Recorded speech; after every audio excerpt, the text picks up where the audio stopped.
இன்னைக்கு என்ன பார்க்க போறோம் அப்படின்னா மீட்டர் பிரிட்ஜில் ஏன் காப்பர் ஸ்ட்ரிப்ஸை யூஸ் பண்றாங்க அப்படின்னு சொல்லி.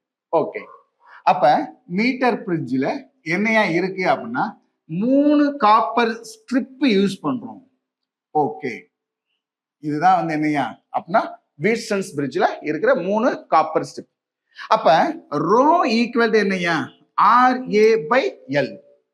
இப்ப இந்த மல்டிபிளிகேஷன் ஏ இந்த சைடு வந்து என்ன ஆயிரும், டிவிஷன் ஏ ஆயிரும். So R equal to rho L/A. Suppose நான் கான்ஸ்டன்டா எடுத்துட்டா என்ன ஆகும் அப்படின்னா R is inversely proportional to A. அப்ப ஏ இன்க்ரீஸ் ஆக ஆர் அப்படிங்கிற ரெசிஸ்டன்ஸ் என்ன ஆகும், குறையும்.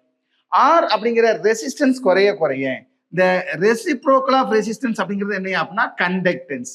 அப்ப கண்டக்டன்ஸ் அப்படிங்கிறது என்ன ஆகும், இன்க்ரீஸ் ஆகும். ஃபார் தட் பர்பஸ் ஒன்லி, அதனாலதான் நம்ம என்ன பண்றோம் அப்படின்னா காப்பர் ஸ்ட்ரிப்ஸை மீட்டர் பிரிட்ஜ்ல யூஸ் பண்றோம். ஓகே.